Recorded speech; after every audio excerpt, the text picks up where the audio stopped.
سمسور ششد آباد شه یو موټی اتحاد شه لهر خطر آزاد شه زرغون افغانستان زرغون افغانستان زرغون افغانستان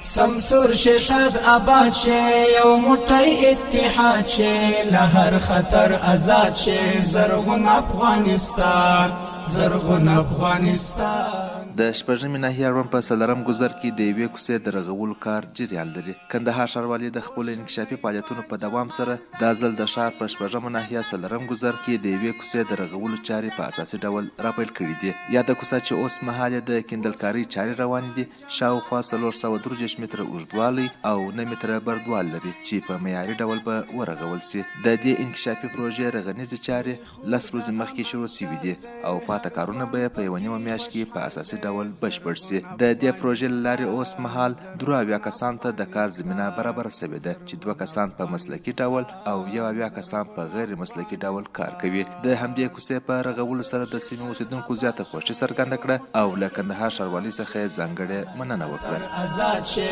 زرغون افغانستان زرغون افغانستان زرغون افغانستان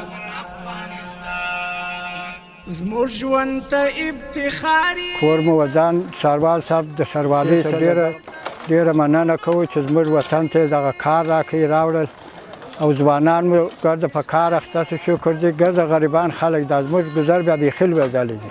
دغه دوې کوڅې کانکریټ زموږ په منطقه کې راوتلي دي. زموږ سامیه ده چې د ښاروالۍ د خوا د ښاروالۍ په همکاري مو څه به مشکلات هم کم سي او دا خلک مو په خواري اخته شول ځوانان مو ګرد بیکاره وو. افغانستان سمسور ششد آباد شه یو موټی اتحاد شه لهر خطر آزاد شه زرغون. دا ډېره ښه خبره ده چې هم معنا وطن ته خدمت کوي هم پیسې پوره کوي پر دغه باندې موږ ته عوام آبادي جوړېږي.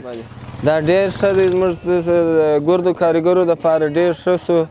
د خپل کلي ډېر ځوانان بیکاره وه په مشکلات سره اخته وه نو اوس شکر دی بېغمه یې دا د خپل کار و خواري هم کاږو او خپل دا سړکان هم جوړوو.